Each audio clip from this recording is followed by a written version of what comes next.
A little bit too long. Okay. I'm 5 seconds delayed already. Good afternoon, everybody. My name is James McCaffrey. Let's see if I can pull up my slide. No? Okay, I screwed it up already. There we go. Okay, there's the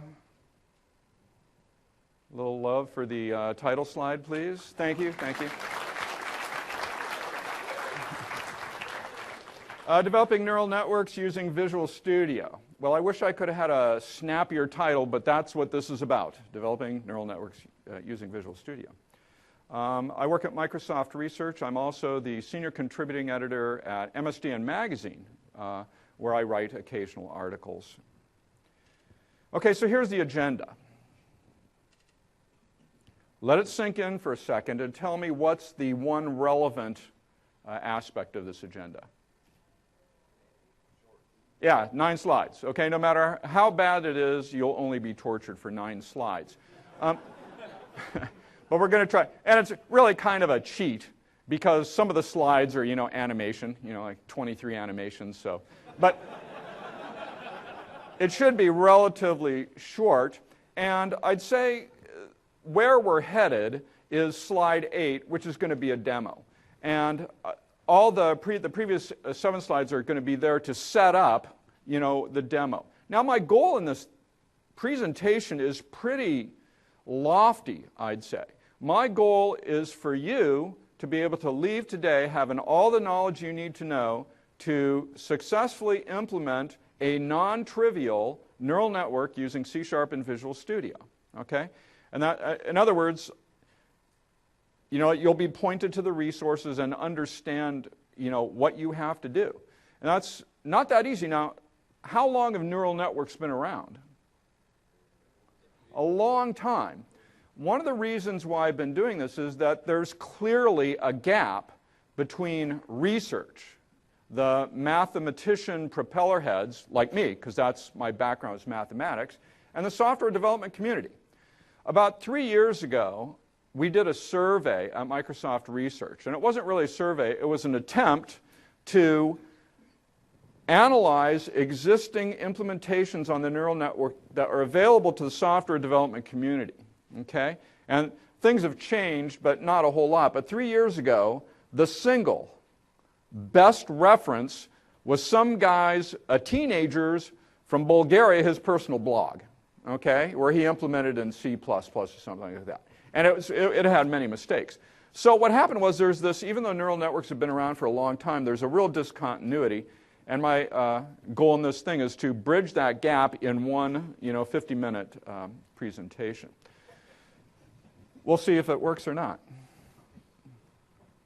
Okay, so the first thing is slide, I don't know if I called this slide 1 or not, is it's important to understand what neural networks solve and what they don't.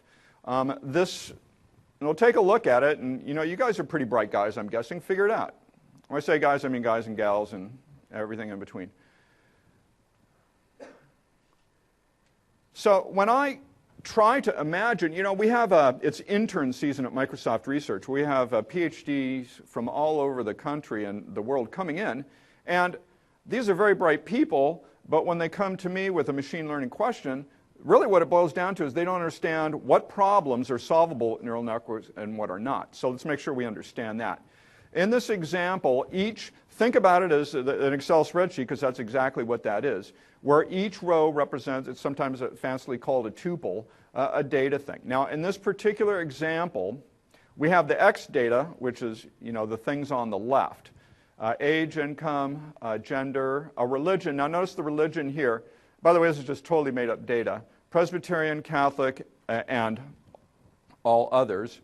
And the politics. The goal of this is to predict the political affiliation. Now, would that be useful? I mean, is this a really useful example, or is this just, nonsense dummy demo? Yeah, I mean, trying to predict the political affiliation could, and when I say useful, I got to say, I'm sorry, I apologize to all my Microsoft Research peers, but I believe money is a good thing. I believe that, things that can drive predictions like to predict the outcome of the Super Bowl or something like that, where there's a money outcome is good, and that doesn't necessarily, I'm not saying, for the betterment of humanity, but I think if you've got a lot of money, you can do a lot of good. Now, so for this particular example, which leads into the next slide, down at the bottom, one of my points here is that there is, sadly, this problem is not new. This problem was, or this type of problem was probably first seriously studied in the 1930s by statisticians, in particular guys with the name of Fisher and Pearson and things like this. But notice, okay, so there's one of the problems for anyone who's a software developer to understand this is the chaotic state of the vocabulary. There's the mathematical statisticians and there's the more machine learning, computer science kind of things. And so there's just vocabulary chaos. And you shouldn't underestimate how difficult that makes things when you're trying to look online. In fact, I believe that contributes to a lot of the chaos in the online material. So down at the bottom, the x value. I think of them as x values. These are the things that you use to predict the y value. Now, this, what do you notice about the x values here? That one of the things that makes neural networks powerful and advantage of them is that they can deal apparently with what type of x data? Yeah, anything. You notice we've got an integer type, we've got a real type, and we've got a categorical type, the sex, and so forth. So it can natively handle these types very gracefully, whereas other techniques cannot. Now, it turns out that there are really three kinds of neural networks. This is what I consider the most basic kind. It's called a classifier.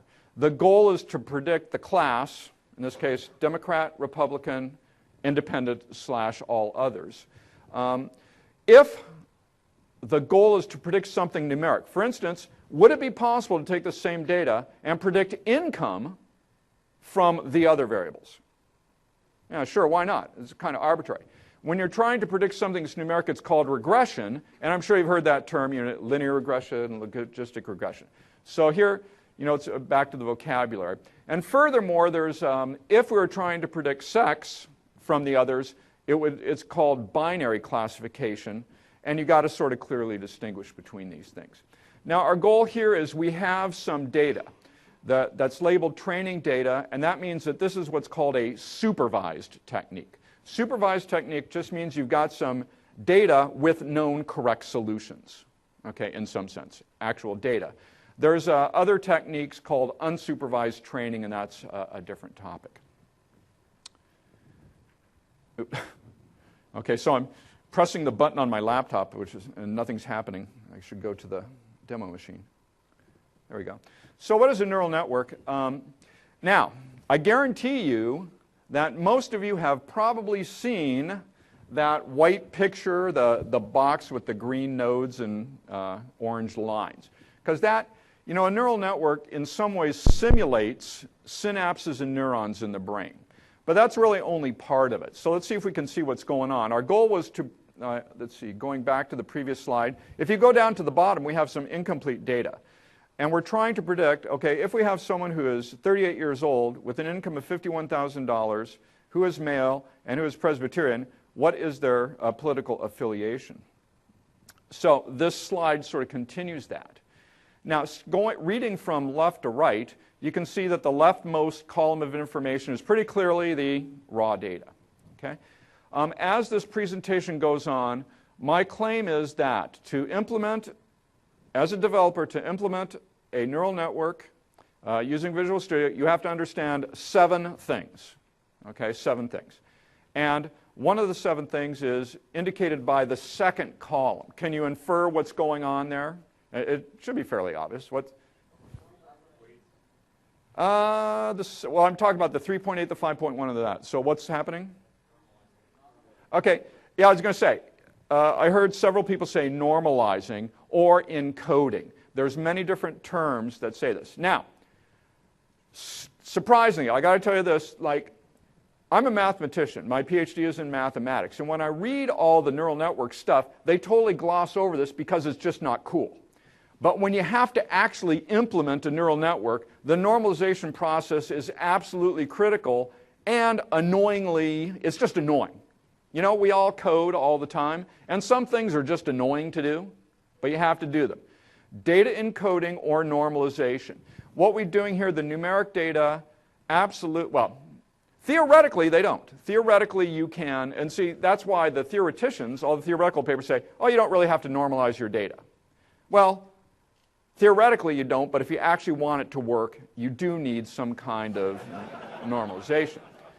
So we talk about that, and so the age, basically you get the problem. Can anyone see what the problem is? What would happen if you don't normalize numeric data? So we've got an age which is 38 and an income which is $51,000. Just common sense tells you these are apples and oranges. You know, I mean, like the large value. See, the computer doesn't know that income is income. It just knows it's a larger number. So it just makes things much more difficult.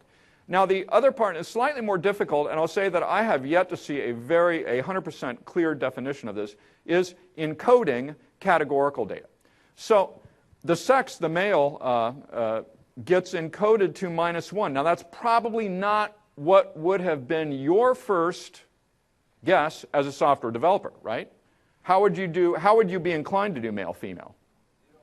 0 and 1, because binary is part of our DNA, or our mental way. Well, it turns out that that's a big mistake. Again, theoretically it works. So all the theoretical papers say, well, theoretically it doesn't matter. But again, if you want to work, this is a form of something called effects encoding. But basically, I mean, it's real simple. If you've got something that can take on two values, make it -1 or +1. End of story. Okay? But people don't really like to call that out because that's not, because you can't put a bunch of Greek letters next to that in an equation. Now, the religion thing is called, this is called effects encoding, and it turns out that the Presbyterian goes to 0, 1, 0. In other words, why 0, 1, 0? Does anyone remember what the data looks like? Why does Presbyterian go to 0, 1, 0? Why not 0, 1 or 0, 1, 0, 0? Yeah, someone called out there are 3 categories. So there's going to be one sort of value for each of the possible categories. Now, you would expect one of the categories to be 0, 0, 0, but in fact, that would be, again, probably a mistake. It should be -1, -1, -1. But the point is, this is not going to be a 30-minute lecture on data normalization and coding. One of the things that you must understand for it to work properly is how to normalize and encode data, even though everything that you will read says, well, it doesn't really matter, because that's in theory. So anyway, once we normalize and encode our data, then it gets fed into the actual neural network, which you can think of as just a black box. It's a complicated function. Now, notice the orange lines. Those orange lines, each orange line represents a constant that has to be determined. The orange lines map to a constant, and that's what gives the function its value. So you can see that the number of orange lines is going to dramatically increase. Now, the first sort of column is the number of input nodes. The zeros are called nodes or neurons. Now, the hidden nodes, those are the computation nodes. And I'll cut to the chase here and say one of the other 7 things that you've got to figure out is, well, how many hidden nodes do I have in the diagram? Now, does everyone see 5 hidden nodes in the diagram? Why 5? Where does that come from? Well, we understand the 6, the first 6, because that comes directly from the inputs. You have no choice of that. And what about the outputs? 3 nodes there. Why 3 nodes? We're trying to predict political affiliation, which was Democrat, Republican, or independent/other. Okay, so those are determined by the problem, so you don't have to worry about that. But the number of so-called hidden nodes is probably one of the unsolved problems in neural networks. And basically, you've just got to try different numbers of hidden nodes, and you would expect, what would a good strategy be? And I'll tell you this, that the more hidden nodes you have, the more flexible and adaptable your neural network becomes. So you would say, okay, well, in that case, I will just make lots of nodes, yes? But it turns out that leads to another one of the sum problems called overfitting that we'll get to. So anyway, it's hard. And it's basically trial and error, as I'll explain. Now, anyway, so we feed. Now, if you look at this, neural networks become very easy. It's a numeric input and output. So we feed in 3.8, 5.1, and so forth, and we get out. Now, can anybody interpret what the output means? My claim is that that means Democrat. Why? 0.43, 0.2, and 0.37. Look at the numbers carefully in the relationship. Okay, so several people observe, yes, the highest value. If the first box, the one with the 0.3, represents Democrat, Republican, and other, then that's called winner takes all. The one with the highest value. But what is the relationship with these values? Correct. Several people, they do sum to 1. This is called softmax activation. And it's just sort of a trick in a way, where you trick the outputs to summing to 1, but in a proportion so that you can interpret them as probabilities. So in other words, we can interpret this that there is a 0.43 probability, roughly. I was going to say, if my research colleagues heard me say that, they would be flipping out of their chair, because that would be theoretically incorrect. But again, the goal of this thing is to show you how to make something that works. Okay? So pretend it's a probability. Okay, in this case, that would be Democratic. Now, there's like a minor detail here before I go on. It's because I was just working on something here. What if it came out like 0.43, or how about this? 0.48, 0.48, and whatever is left, 0.4, 0.04. 0.48, 0.48, 0.04. Do you see how you go, wait a minute here, that's really kind of a toss of the coin, or better yet, 0.50, 0.49, 0.01. You go, well, I don't really have a confidence here. And we'll get back to that in a second about, why that's significant. Okay, now, another one of the challenges is, if you start looking online for neural network stuff, you're going to be immediately bombarded by, oh, by the way, I'll tell you, okay, if you are faced with learning something new, you go online, what is the first reference you go to every time? Who said Google? Security, remove that 3/4 of the room. No, sorry. No, okay, so you go to the search engine and it will lead you to Wikipedia, correct. And I'll have to say that I'm a huge fan of Wikipedia for most things mathematical, but Wikipedia is very weak, very, very weak when it comes to neural networks. So you can get started there, but use it with a grain of sand. But one of the things you'll quickly see is that you run into this thing called a perceptron. Okay, perceptron. And you're going to read about this and that, and you're going to go, you'll be confused for days, going, wait a minute, I'm searching on neural network, why am I ending up on perceptrons, and what's the difference? Okay, it's easy. The perceptron is the circle. End of story. Okay? And you can read more about it, but it's the basic processing unit. And here I'm going to go into a little bit of detail, this one particular slide. I don't think that you'll remember this, because hopefully one of the goals of this class is to give you concrete information instead of a hand-waving thing, so that you can repeat this, look at it again online. But here's how the processing works. So imagine that we've got, from left to right, 3 input nodes that have values 0.1, 0.2, 0.3. And you can go, well, what do those represent? I don't know, some kind of normalized or encoded data of some kind. And then the weights, W0, W1, W2, remember I said each orange line in the earlier slide represented a weight. So you can imagine that there's a numeric constant next to it. And then all these nodes feed into each other. So the question mark is like, okay, what is the value of that one node? Well, it's pretty easy. Step A up there, you just take each input and multiply it by the associated weight and then sum it up. I mean, I don't know how else to say it. And then you get that intermediate 1.2. Then in step B, what's going on in step B? And I'll tell you, it looks obvious, but this is probably the single biggest pitfall for beginners to neural networks is step B. And I'll explain in a second. So somebody tell me what's happening in step B. I mean, and I'm not trying to be fancy here. Yeah, we're adding 2.0. Okay, that's what's going on. And that 2.0 comes from the B. See the B in the image? That's called the bias. Okay? Now, in my technical note, I'm switching down to the technical note. This drove me absolutely crazy for the longest time, and still does drive me crazy when I'm doing research. It turns out that the bias is just think of it as a constant. So we've got, 0.1 times 4 plus 0.2 times minus 0.5, dot, dot, dot, dot, dot, dot, dot. Then at the very end, plus the constant. You know, we deal with constants all the time. And, okay, so it's a constant. But in research literature, they go, ooh, that's just ugly. It like wrecks the pattern.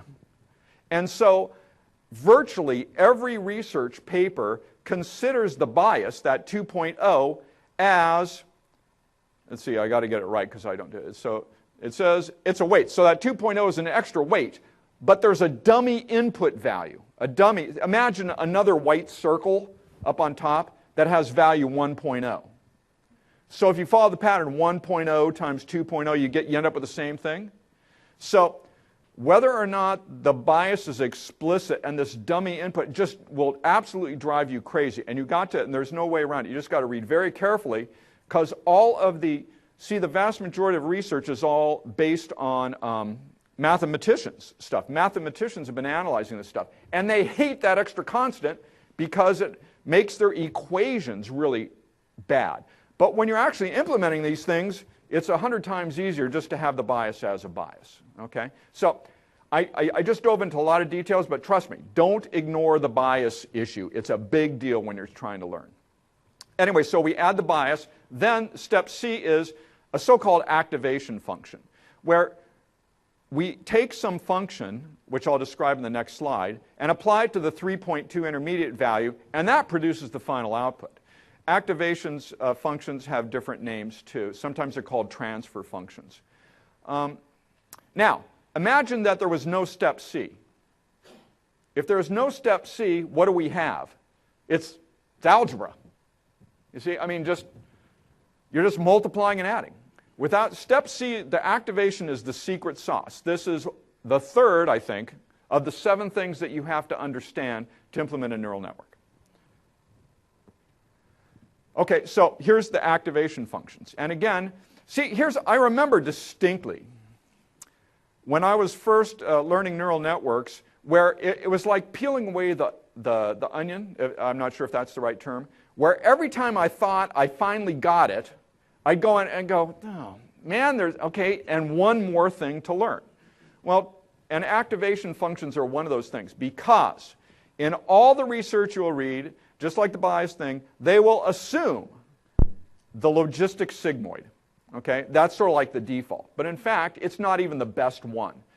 I don't know, can anybody think of an example where one of the earliest people to do this used the logistic sigmoid, which I haven't even explained what it is yet, but they used it, and everybody else has been using it ever since, even though it's been really proven that it's not the best one to use. You know what I'm getting at? It just sort of caught on, and everybody uses it. Okay? So anyway, all of these activation functions are called nonlinear, and they allow something remarkable. Now, they all have a basic S-shaped curve, more or less, and I'll just leave it at that and say that the activation functions are important. There are 4 that you need to know about, these 4, and by understanding those, you have to figure out which one to use. And I do have an article that I can point you to that explains for what particular kind of problem, what kind of activation function do you use. That's one of the things you've got to figure out. Notice if you go all the way down the bottom, remember I mentioned softmax earlier? I mentioned softmax because that somehow generates output where they all sum to 1, so they can be interpreted as probabilities. Okay, now, I put this in because I think this is maybe a vanity thing for me. I don't know if it's vanity or not, but whenever I am sitting on that side of the audience and I'm learning about something new, or relatively new, I want to know what the alternatives are. You know, so many times, in fact, have you ever found yourself coding? You're supposed to say yes. Have you ever found yourselves coding, and there are some times where you know for sure you're doing it the most efficient, correct way because you've investigated that kind of problem in the past or whatever. But there are other times where you're doing it and your code works, but you're not sure. You're thinking maybe there's some entirely different way that I'm not even aware of. It's some alternative approach. Okay? So I always like to know alternatives. Well, there are 6 main alternatives to a neural network. and we'll probably leave it at that. They are, well, I guess I won't leave it at that. Linear regression, logistic regression, naive Bayes, decision trees, adaptive boosting, and support vector machines.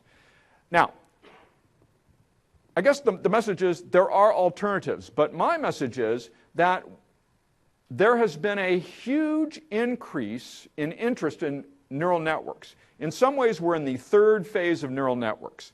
They originally became very popular. Well, there's been several waves. But one of the things now is called deep learning. Has anyone even heard that term? A couple people.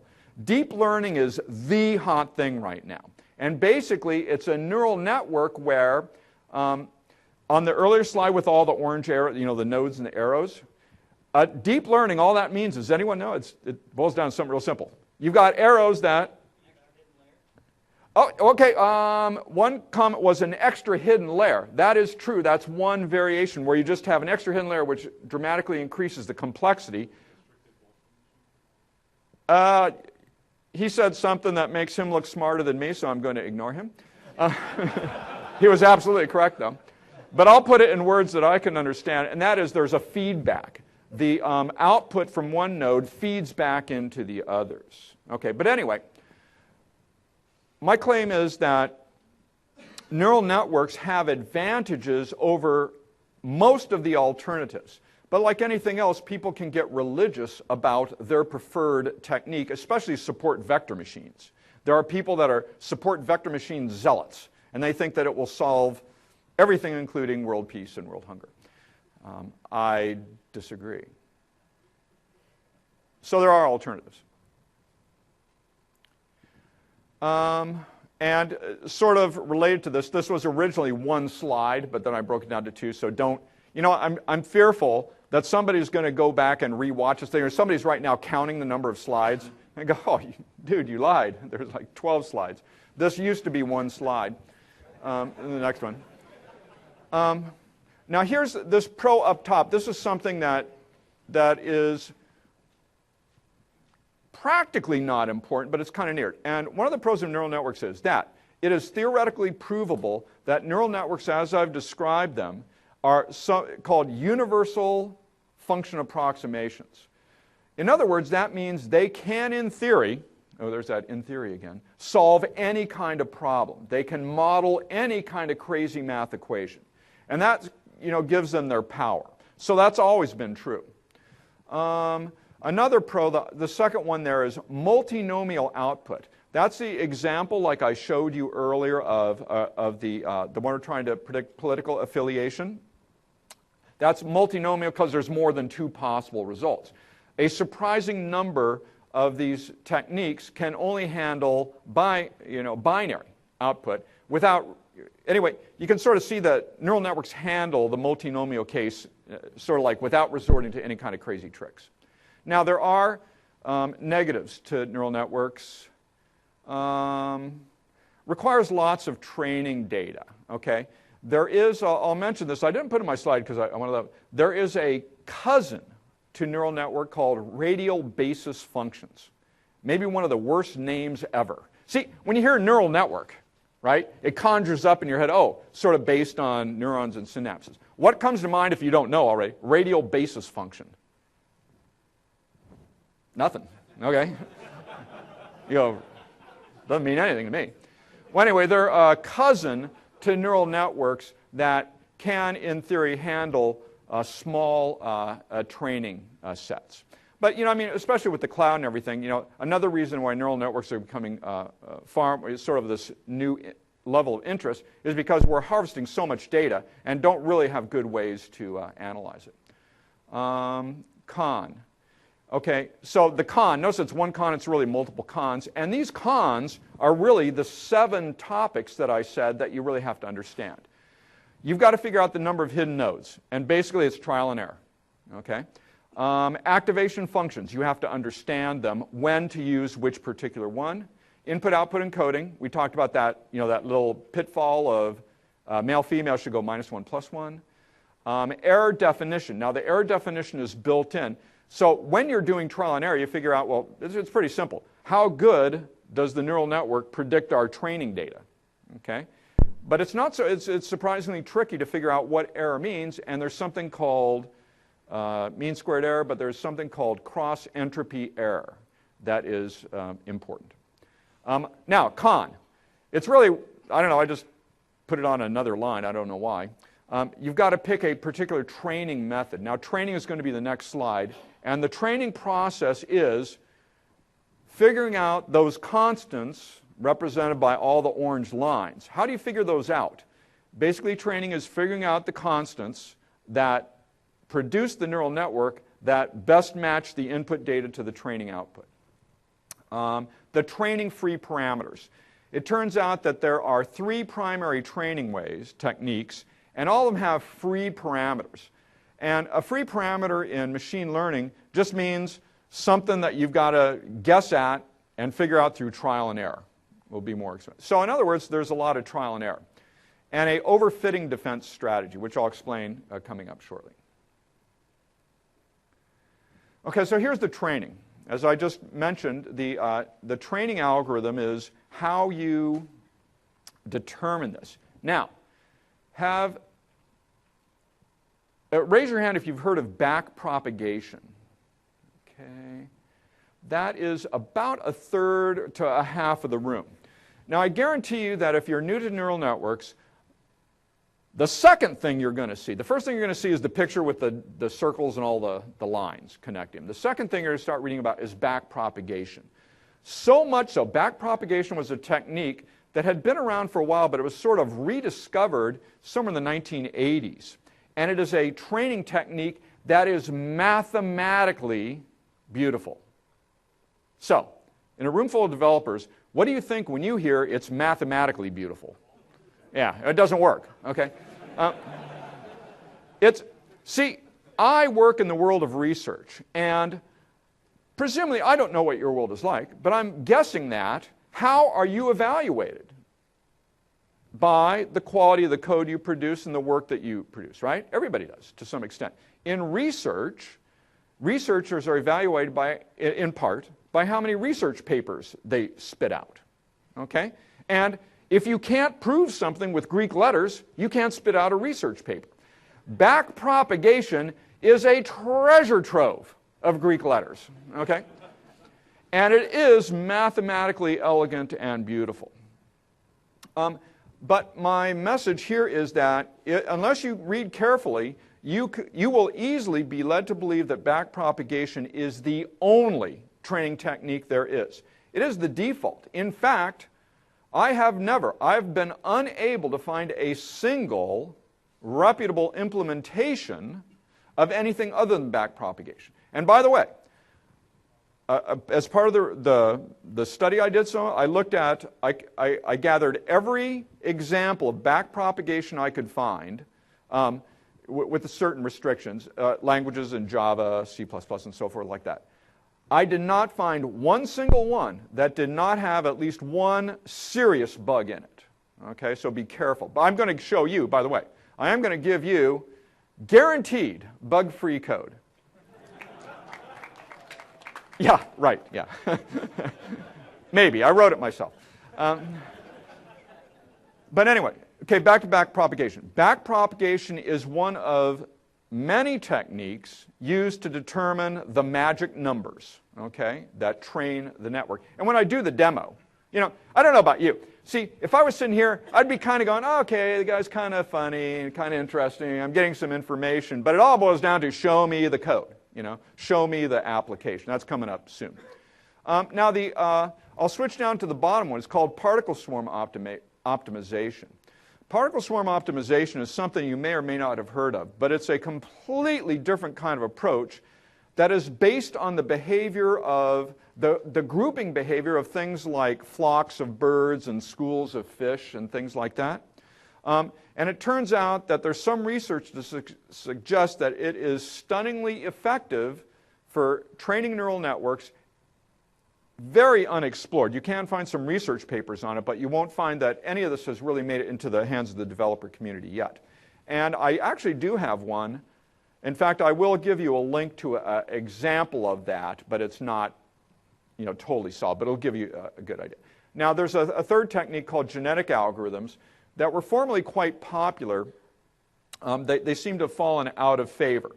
However, let's summarize. All three of these are techniques to train the neural network, and the problem with all three of them is they require free parameters. You have to supply, you, as the person running your code or using the tool, have to supply some number, and it turns out that, especially for backpropagation, what we'll show, is whether or not the thing works at all is ultra sensitive to your choice of free parameter values.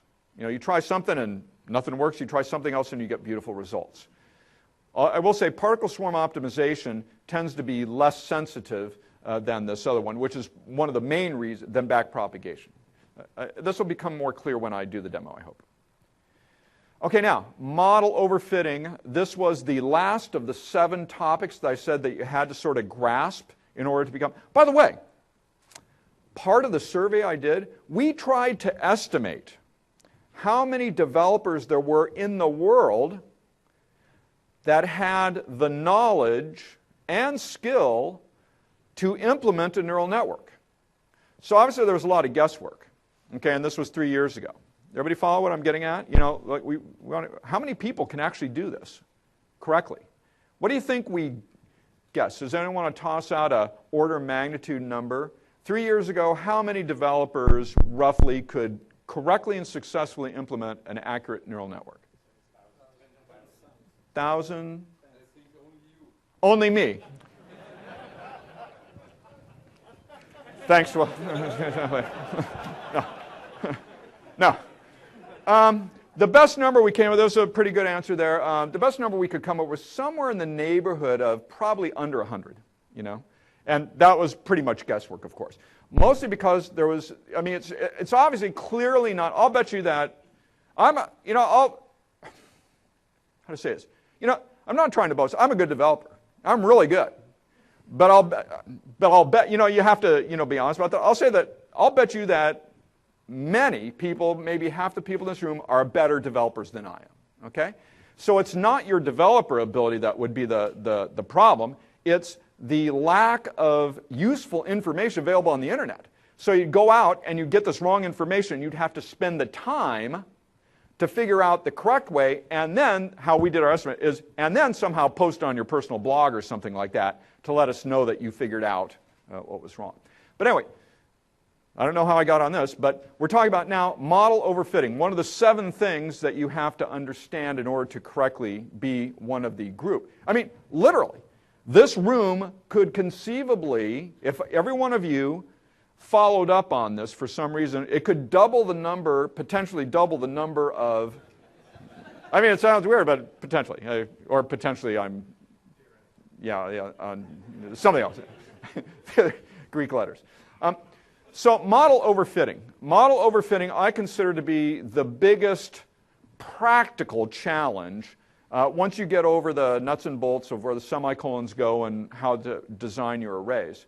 And basically, the roulette example is kind of correct and kind of not. So imagine you've got this sequence.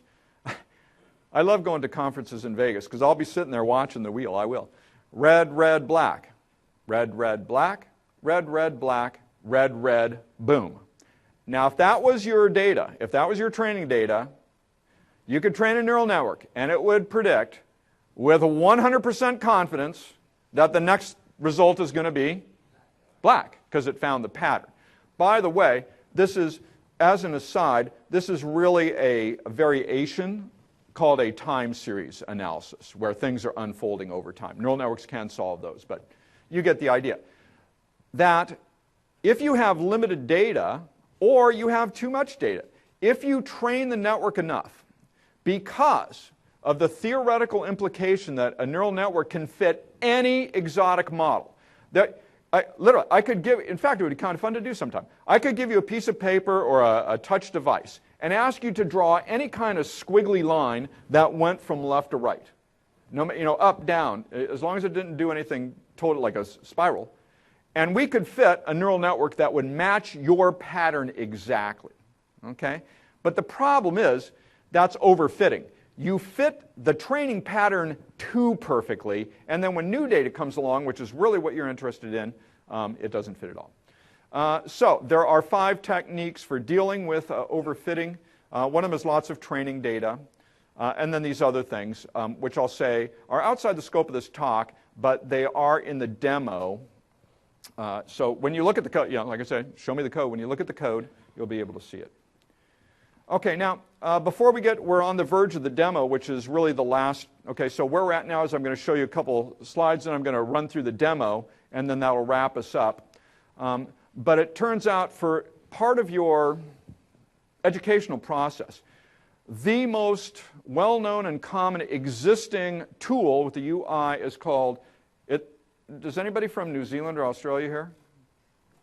How would you pronounce it, sir? I can't repeat it. I mean, because he did it right. We say Weka, okay, but it's some kind of a New Zealand bird or something like that. I think it's kind of like Weka, but it doesn't matter, Weka. This is a tool that has a UI, and it's the most well-known one. It was implemented in Java. Excuse me. But it's I'd say the more or less the industry standard, but it has massive weaknesses, as we'll see. Now, look up at the top. What's one thing that you notice right up, not to be mad to, but look up near the top. My claim is this is a neural network. What do you see up there? No. You see it says multi-layer perceptron. You go, wait, see, that's part of the nomenclature, the naming problem. And then if you look into the outside, you see sigmoid node, and this and that and the next thing. So my claim is that even if you use an existing tool with a nice UI, you can't use them effectively unless you understand those 7 topics. You got to know, why am I using sigmoid? Why am I not using hyperbolic tangent or something like that? Now, this is just an example of internally at Microsoft Research, we have our own kind of version of Weka, and it's called TLC. So this is not anything that you would find. I think there's some mentions of it on blog posts. And basically, if you look at it, my message is, it's a GUI. If I matched up the pictures side by side, you'd see, oh, there's the same kind of information there. And it talks about things like, oh, there's one interesting. Can you see? Gosh, I don't even know how to describe it, but there's like two images of it. And on the left-hand image that's upper, then on the right-hand side, the right-hand column, near the middle, the top thing, it says loss function, cross entropy. Remember I said that surprisingly, determining, dealing with error is a surprisingly tricky thing. And that's one of the 7 things you have to know. So in this case, we're using cross entropy. You go, why? Okay, well, you have to understand that. Okay, now, and the tool I just showed you has a API set. Now here's my claim. This topic, or the title of this presentation is Implementing Neural Networks Using Visual Studio. So the idea is that, well, wait a minute, why should I go this work? Because it is a significant amount of work. When tools like Weka and others exist, and API, there's open source, you can find open source API sets. Now, this is something that you're all faced with at some point or another, I believe, and that is basically, do I code it from scratch myself, or in the case of an API set, do I just, who can tell me, why don't we just use the API set, like this one? I mean, you can find something that's very close to this. Why don't you just use this? Because I want to understand it? Exactly. A little bit louder. So I understand it? Yeah, so I understand it. My claim is, how often have you taken weeks and weeks to learn somebody's stupid API set that is poorly documented, and then when you're finally done, you not even sure what's going on, and you can't modify it in the first place. Now, there's pros and cons. If it's a one-shot deal, if you're going to do one neural network in your life, then you would probably be best to go this route. But if you're going to do more than one, I claim, in many cases, it's worth thinking about implementing it yourself from scratch. Now, prior to this talk, that wasn't really feasible, but I'm going to give you the resources you need to at least have a chance at doing it, I hope. Okay, so the Visual Studio, so that's sort of like the last part of that thing is, you can implement this in Visual Studio. Neural networks are not magic. And here's a demo of the so-called famous iris problem. And this is sort of so the demo, so where we're at now, this demo should take maybe 5 to 6 minutes or so. And I'll just, basically, I feel so bad. as a developer. You know, did anyone, I was watching parts of some of the presentations online, and they just have beautiful graphics, you know, and did anyone see that thing? I don't know, it was some, like they made their own game with the desert oasis and stuff like that. It just blew me away. How can anybody draw, you know, art like that, you know? For me, like, I'm happy if I change the background color of my shell. You know, that's like, that is the state of the art of, like, artistry for me. So you're not going to be overwhelmed by any flashy graphics here. Okay, let's see if I can pull it up. Okay, so basically, this is the demo, and if you can see the scroll bar, well, here, I'll do this. So I'll go all the way down to the very bottom of this thing. Now, this is seriously a production class, even though it's just a demo, it's non-trivial neural network. And if I do the Control G, we're at line roughly 900. And of that, probably half of it is comments and white space and stuff like that. So it's not totally trivial. There's about 400 lines of code here that implement a realistic. So, you know, lines of code isn't necessarily a good measure of complexity or anything, but it gives you an idea it's certainly feasible. So here's the demo. I'm just going to run through it here. Notice I never comment my code, but I knew you guys were going to see it, so I did. Okay, so here's the demo. So begin the demo. Now, the famous Iris data set. Part of your education is there's certain things that everybody in the field knows. And one of the things that everybody in neural networks knows is the Iris data set. A researcher named Fisher in 1935, I believe, collected some actual data about irises. I didn't even know what an iris was. I thought it was eyeballs, but it's plants, like a flower of some sort, okay? And I'm not joking, by the way. That wasn't meant to be funny. But they measured something called the sepal, which luckily Wikipedia was correct on this. The sepal is like the green covering of something, like a bud, kind of. I can tell. I've given a lot of talks, but rarely have I seen people going, okay, trust me on this. Okay, it's like the green covering, and then the petal part is like the flower part, okay? So the raw data, which is available many times, there are 150 of these that go back to the 1930s. So the original problem was to predict the species of iris flower based on those 4 numeric values, which were sepal length and width and petal length and width. Got it? So that's the problem. It's very famous. It's kind of like the hello world of machine learning prediction data, if that makes sense. Okay, so that's what the raw data looks like. It's available in many places on the internet. By the way, the source for all benchmark problems is the University of California, Irvine has a benchmark problem data set. That's the place to go. Okay, now next, what I did was, I don't know about you, but I hate demos that have text files where the data is. So I just hard-coded the data into the demo that I'm going to give you a pointer to, so you don't have to worry, what happened to the data file? How come I can't read it? Why the new lines are all messed up, because, you know, something like that. But the first 6 rows of the actual data set are there. So what did I do? This is the hard-coded in the program. Compare the raw data to this next thing, this first 6 rows. What happened there? Well, I did not normalize it, actually. The inputs are copied exactly the same. I encoded the output. You see that? See the last, okay, so the first 4 numbers, 5.1, 3.5, 1.4, and 0.2 are the input. Those are the inputs. Then the last 3, 0.0, 0.0, 1.0, that 001, that means iris versicolor. Whatever that, no, iris setosa. Okay, everybody get it? So anyway, I encoded it in some way. And that's one of the things you have to understand. Okay, now, what you do is you break your data up into a training and test, where you train it on part of it, 80%, and basically what it does here is just take the 150 item set and scramble them, randomly assigning 80% of it to it. This is called it was in one of the things I talked about. It's one of the things you have to learn about. This is called holdout validation, and it's one of several techniques. And this one's the simplest. So we hold out 20% of the data to figure out, you know, does our neural network work or not. Okay, now we normalize it, and you can see that the input data has now been normalized. And I'll just say that normalizing is really, it's annoying but simple. The easiest way is just compute the mean, the average of every column, and then normalize by x minus the mean divided by the standard deviation. Okay, but you can details. It's theoretically easy, but technically annoying. So we normalize all the data.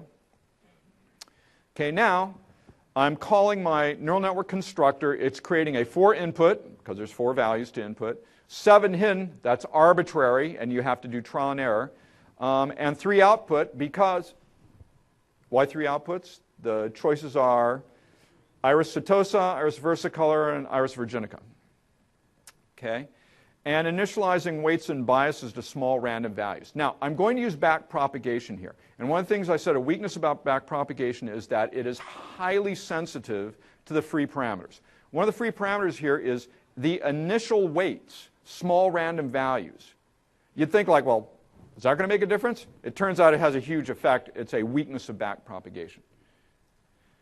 Okay, and boom, that was it. It just trained. What it did was it iterated. You can see it was very fast because our data set was small, and it found the best set of weights where the inputs match the outputs.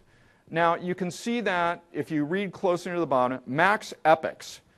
Did I spell that right? Yeah, epochs. An epochs is just a loop counter variable, okay, because it's an iterative process, and that's one of the things you have to say, well, how many times, how often do I do it? Well, here I did a maximum of 2,000 times. Now, the learning rate, the momentum, and the weight decay, those are the free parameters. That is the curse of all neural network training, but especially so with backpropagation. And the answers you get are ultra-sensitive to those values that you supply. So again, in short, neural networks work beautifully if you can give the 4 correct free parameters. Well, depending on your point of view. One of them is the number of hidden nodes, momentum, learning rate, and so on. Okay, so let's see what we got.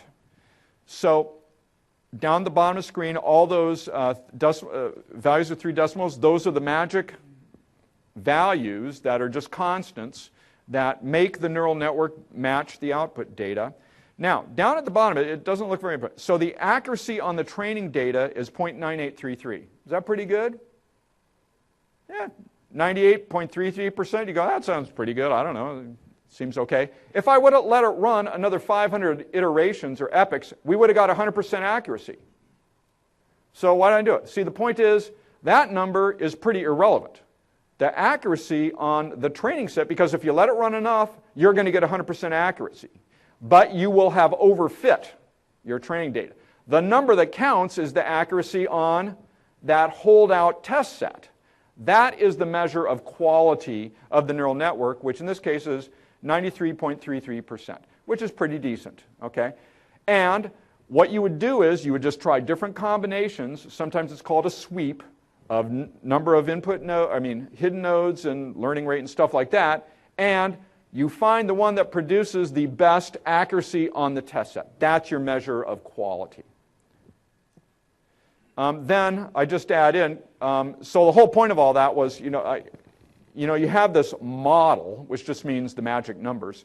So I showed how to predict. So down at the bottom, I just picked 4.5, 3.0, 4.5, 1.0 as arbitrary values. What would the prediction be? And the predicted output is 0.03, 0.83, 0.14. And because the biggest one is in the middle there, the highest probability, that would be the species in the middle. You can kind of get the idea. Like, the whole point is to predict. See, the mathematicians just want a beautiful, elegant model. I go, well, it would be nice to actually do something useful with this. Okay. End demo. Okay, now, we're on the home stretch here.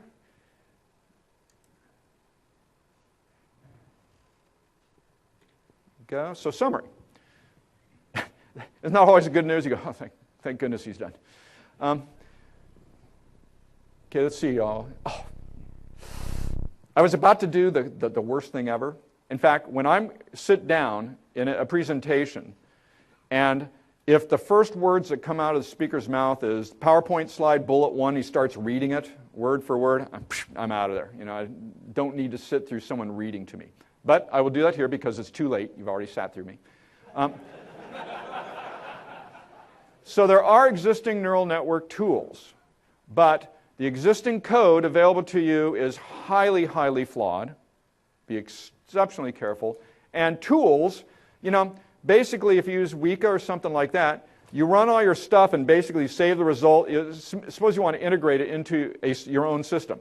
You know what you do.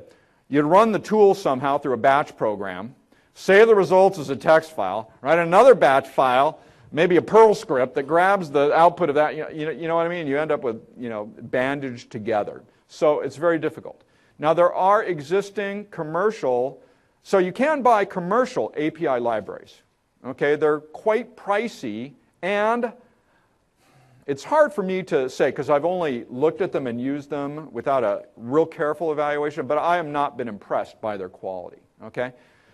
Plus, you run into all kinds of licensing issues and stuff like that. And the open source API libraries, well, API, they're either great or in between, and you don't really know. So point 3 there, the 7 core concepts. Feed forward, that's a way to say the architecture, how things work.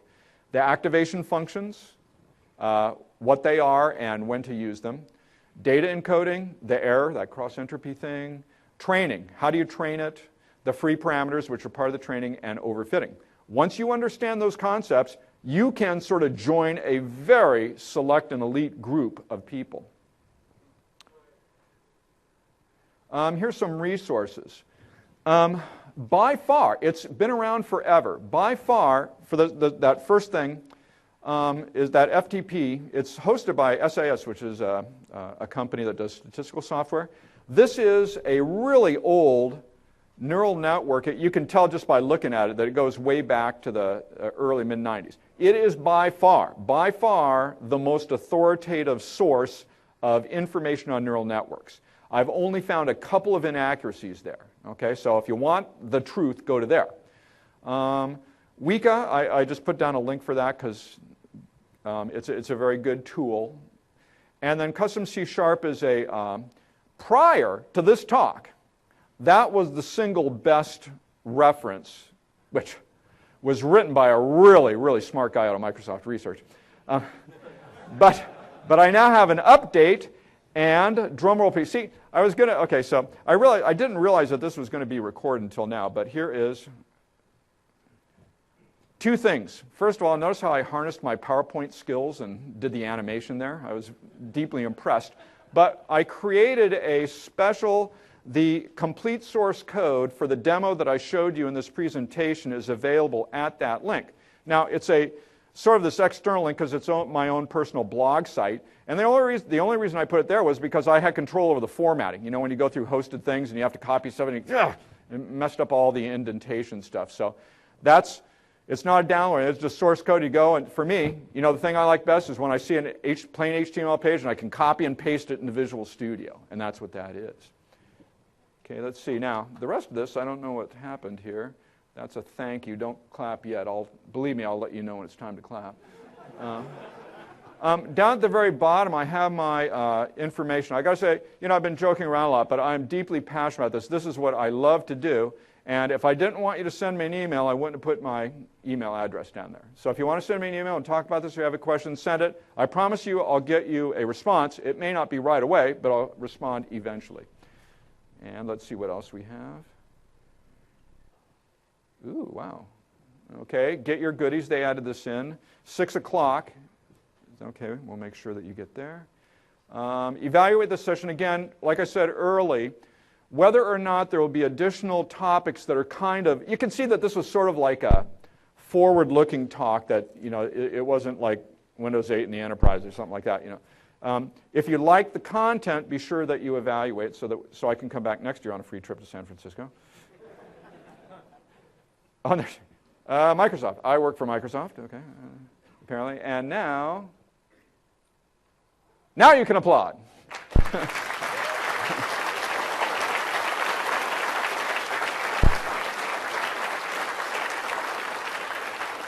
Okay, that concludes the talk, so if you want to, feel free. And by the way, don't try to I noticed the last talk, they're all funneling through there like rats in their little thing, there's actually other doors, So you can leave right away and we'll have question and answer, and I'll stick around for a while until we get tired of answering questions. Yes, we have a question here? Yeah, I'm sure this is a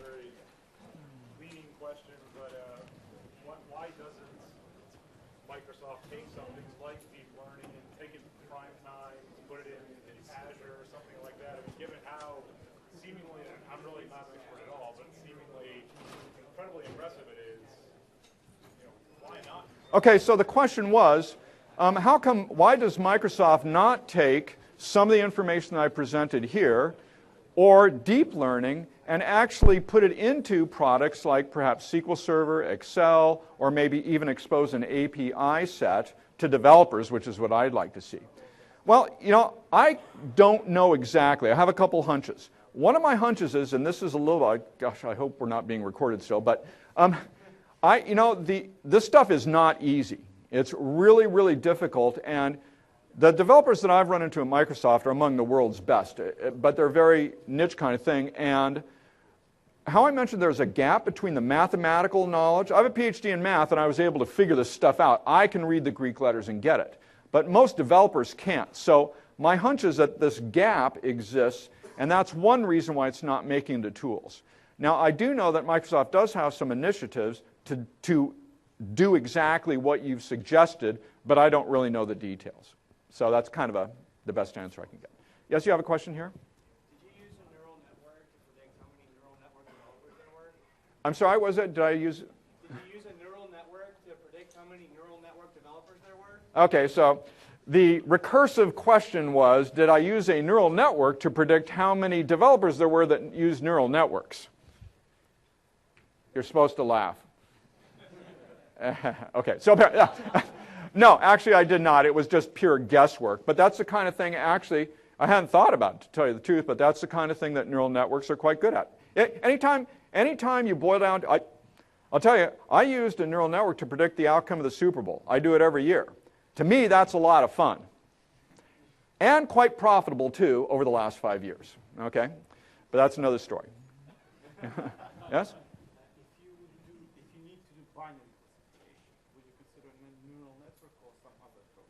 The question was a very good one. Suppose you are going to do binary classification. That is, the result is either this or that, male or female. Or, in the case of a stock market, buy or sell, or something like that.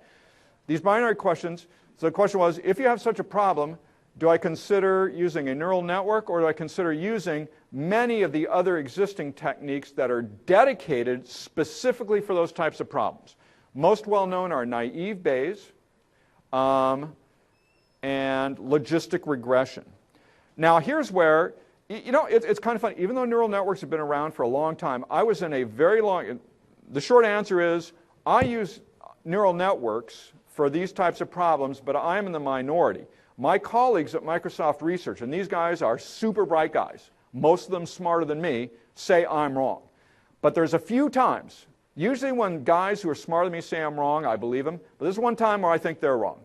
I believe that neural networks are the best all-purpose. Neural networks, when used with particle swarm optimization, not backpropagation. See, they're all they do stuff and they use the canned sigmoid backpropagation. I do things totally differently, and I think neural networks are better. So a long answer to a short question.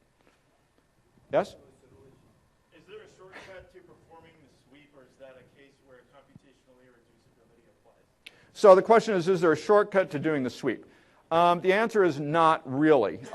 What we found is that machine hardware and sort of behind-the-scenes parallelization has really helped. Things that were just not feasible 10 years ago, like the demo I ran now, 10 years ago was a very challenging problem, the 150 data set. It would have clunked along for a minute or two. But now machines are so blazingly fast.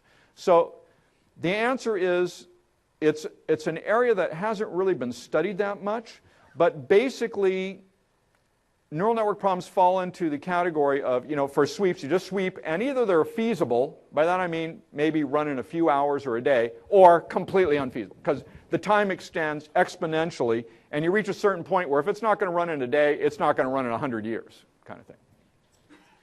Yes? Is it feasible or any value to using neural network to figure out what the free parameters should be for? Amazing. So, a very clever question. So, the curse of neural networks is figuring out the values of the free parameters, which is a prediction problem. predict the values of the free parameters that make the neural. So in other words, could you use a neural network on that? But then, yes, you could, but then what's the problem? Then you have to find the free parameters of that neural network. However, it turns out that sort of the state of the art is to use something called a genetic algorithm, which you've probably heard of, which is very or much less sensitive to the free parameters. Use a genetic algorithm to figure out the values of the free parameters of the neural network to solve the problem at hand. And that's sort of state of the art right now. Yes? A lot of times you don't know that there's a cause and effect relationship between the X values and the Y. And so you're kind of doing this to maybe see if there was, if there is. Does it help if you can, ahead of time, show a cause and effect relationship between one or more parameters? Another very good question. So imagine, the question was, a lot of times, just because you have a correlation doesn't mean there's necessarily a cause and effect. So how do we deal with this, and can we do some preliminary processing? Imagine the question that I had here. We're trying to predict political party affiliation. Okay? You can imagine that there's some other feature there that'd be completely irrelevant. I mean, I think sex and income would tend to be correlated to political party affiliation. In fact, these are well known. But you can imagine some, like color of hair or shoe size, everything I come out, I can think of something like that. But anyway, so what do you do here? So it is possible to pre-process, and that's called feature selection. It's a sub-area where you go through and do some pre-processing and find out, this doesn't even correlate at all. But you've got to be very careful. Because feature selection, imagine that you went through and found out, for instance, that sex did not correlate at all with political party affiliation. However, behind the scenes, sex combined with income is highly relevant. So feature selection is very tricky. There's no easy answer to that other than you just have to use a lot of common sense. Oh, and this is a good thing. One of the things I forgot to say in my talk was, suppose there was this suppose Weka worked really good all the time. Well, then I wouldn't be giving this talk, because then anybody could do it. You know what I mean? You just run through and Weka would always work. You have to, my view is that you have to be very careful and think about these things and customize your code and think very carefully about things like those long features. So sorry, kind of a long question, but a very good one, and one that I did not bring up. Yes, here? I read this very interesting research around where article about brain research, and they suggest, I don't remember the medical name, but there's something happening between the brain, between the neurons, kind of clusters of neurons that kind of talks together that are part of the thought processes. I don't know if you're aware of what I'm talking about. I'm just curious about whether that has kind of found its way into these implementations. His observation was that he'd read recently about sort of speculation about how the human brain works. And in fact, it has sort of made its way where there's been, the connection is, so the basic connection is a neural network sort of models roughly how it's thought that neurons and synapses work. But deep learning, which we talked about earlier, is modeling sort of recent advances in how people actually perform cognition and stuff like that. So yes, it has made its way into the neural network kind of field by way of deep learning. Yes? So you mentioned that a lot of the toolkits and APIs that you examined had some serious flaws in them. Do you recommend any specific techniques for testing neural network implementations and separating logical errors from, say, the improper choice of free parameters?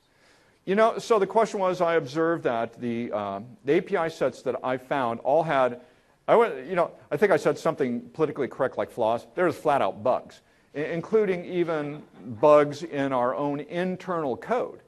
And the question was, did I have any good way of detecting these? The answer is no, I didn't.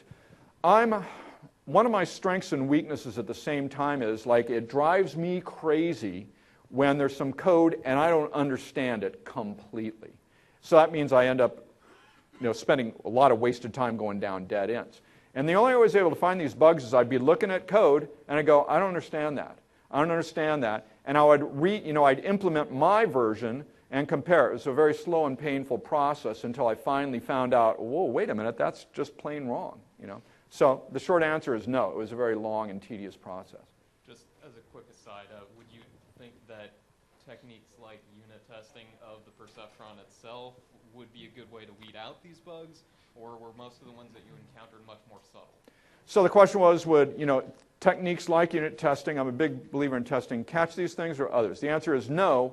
Most of the bugs I found were directly traceable back to, obviously, the developer who wrote the code was writing the code based on incorrect information found on the internet. The logic was wrong. And so it worked, it didn't like blow up, and it was running, but it was just wrong, because like they were doing something based on, there's a lot of myths about neural networks. Like, you can read, like how many hidden nodes there should be. Well, it should be the number of training test cases times the number of output nodes times the square root of 2. No. These things are just myths. Anything else? Two last questions. Here and here, so we'll go here first, yes? Okay. Suppose a newbie had a neural net implementation in place already, but wanted to start conducting experiments to find an optimal neural net architecture. There's just so many things to look out for: learning rate, momentum, number of nodes in a hidden layer, number of hidden layers. Where would one even begin? What are some things they should start looking out for? So the question here is, and I'm going to rephrase the question, because the question that you had is exactly what I was feeling. It's like, how do I get traction in this area? Because I was starting from scratch like everybody else. I was very cynical, and I first believed, I could just find a lot of existing code. But then I ran into, remember I described the onion, every time I thought I figured it out, then there was yet another issue, yet another issue. My answer is that there are a finite number of issues that they'll reach a certain point where all of a sudden, I had an epiphany. I go, wow, I get it. I'm actually now confident. So the answer is it's part of the learning process, and one of the reasons why there are so few people in our estimation developers that can actually do this, because you get so discouraged going, I got it. Then next, 4 hours later, no, I don't. Okay. Then 3 days later, I got it. No, I don't. But it does eventually end with the topics that I've described here. And I'm not trying to be boastful, but I've identified every core important topic. And once you master these topics, you've got it. So there's no shortcuts. Yes. And last question. You asked about hidden nodes, but how about hidden layers? Because it's another dimension. And how to do this kind of calculation to estimate how much it should be, something like that. Interesting. So the question was this, a very interesting one, that I mentioned, imagine the picture of the 3 vertical columns of the neural network: input, hidden, output. And one of the things I said was you trial and error to determine the number of hidden nodes. But even though I didn't explicitly state it, it is possible to have more than one hidden layer. Okay? So imagine input, hidden, output, which would dramatically increase the complexity. And you could try those too. One really good piece of news is that it's called Cover's theorem, proved that anything that can be solved with 2 hidden layers can be solved with 1 hidden layer. So you can yes, just a different number. So mercifully, that is the one, I was making a lot of fun of the mathematicians. But there are times like that. If it wasn't for that theoretical proof, you'd be going down a fruitless track trying to do different architectures with different numbers. So basically, 1 hidden layer is all you need. That's all. Thanks. I hope to see you around. And enjoy the conference.